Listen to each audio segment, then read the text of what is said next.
Thank you, Mr. Speaker, sir, and I thank the honourable member for this question. Mr. Speaker, sir, we all know and, of course, value the strong bilateral relations that we share with Australia. However, Mr. Speaker, sir, the Vuvale partnership is more than probably what I can say, what we used to enjoy under that bilateral relationship.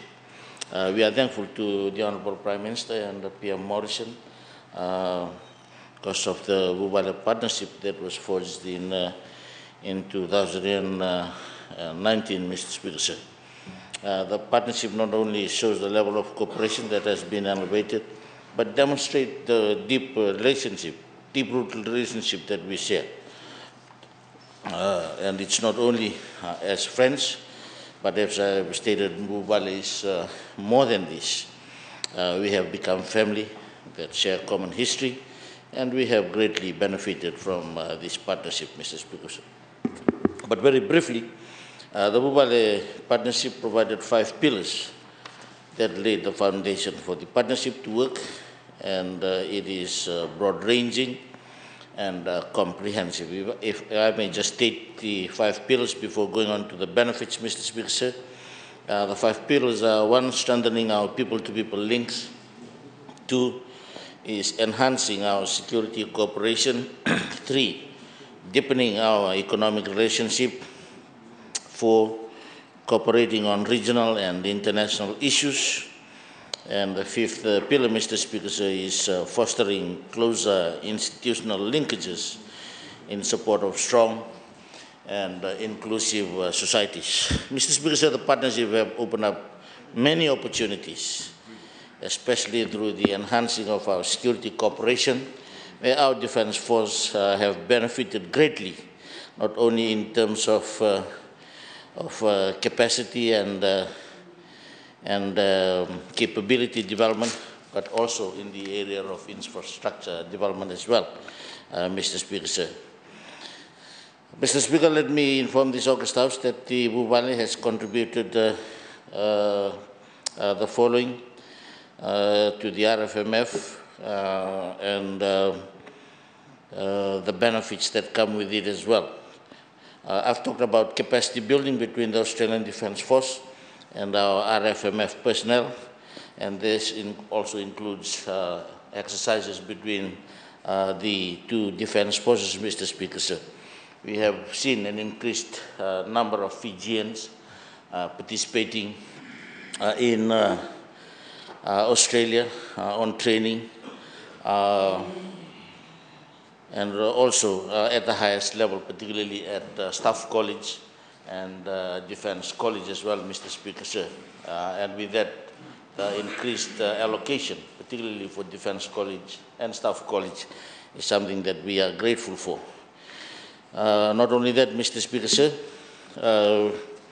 we have troops engaged in various training exercises and exchanges, which is good for us in terms of the interoperability and familiarizing the forces with the doctrines that we also share. One of the prominent exercises, Mr. Speaker, sir, is exercise Coral Warrior, which I believe you are well familiar of. Infrastructure development, Mr. Speaker, sir. We have seen the opening of Black Rock. Black Rock was at around $100 million Fiji cost, and it's up and running. And last week, Mr. Speaker, sir, I had the privilege to go and do the official closing of the first course that was run at Black Rock, where, again, our friends from Australia also participated as part of the directing staff for the course on child protection and, of course, civilians protection as well, Mr. Speaker, sir. The new Maritime Essential Services Center that will be constructed at Lami, Mr. Speaker, sir. The budget is around $50 million, Mr. Speaker, sir. And we are hopeful that this work will progress once all the requirements are met with the relevant authorities, Mr. Speaker, sir. The Stanley Brown Naval Wharf, Mr. Speaker, sir, we have commissioned the extension that will cater for the two Guardian-class patrol boats, the RFMF Savanada, and of course RFNS Pumau, which will come into line next year, Mr. Speaker, sir. Mr. Speaker, the support for our peacekeeping missions by providing strategic airlifts for our contingents, we are thankful for that, Mr. Speaker.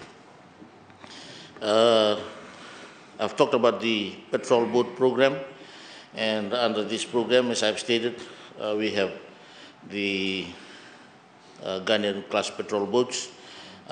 We have already had the RFNS Savanada in 2020, and RFNS Pumau will be delivered in 2023. Not only that, Mr. Speaker, sir, the Operation Assist, as per ADF's ongoing support for recovery efforts after the destruction of Cyclone Yasa and Cyclone Ana. They were involved initially in the reconstruction of Ngaloa Primary School, Mr. Speaker, sir. And of course, Ngaloa is the feeder school into Lekutu Secondary School. And they have also taken up the task of rebuilding Lekutu Secondary School. And as we speak, Mr. Speaker, sir, we have the ADF engineers back at Lekutu Secondary School for the completion of the project, which they have started last year. And the timeline, as per the OC's briefing to me last Wednesday, Mr. Speaker, is they hope to complete this by end of July. And we have that 33-member reconstruction team currently working with the RFMF engineers as we speak, Mr. Speaker. That very briefly are some of the benefits under the Vuvale partnership. And as I've stated, sir, it's not only the normal friendship, but it's beyond that. And of course, we wish to iterate that the Australia-Fiji partnership have contributed greatly to our defense force. And this is a testament of our close-knit defense family. Thank you, Mr. Speaker, sir.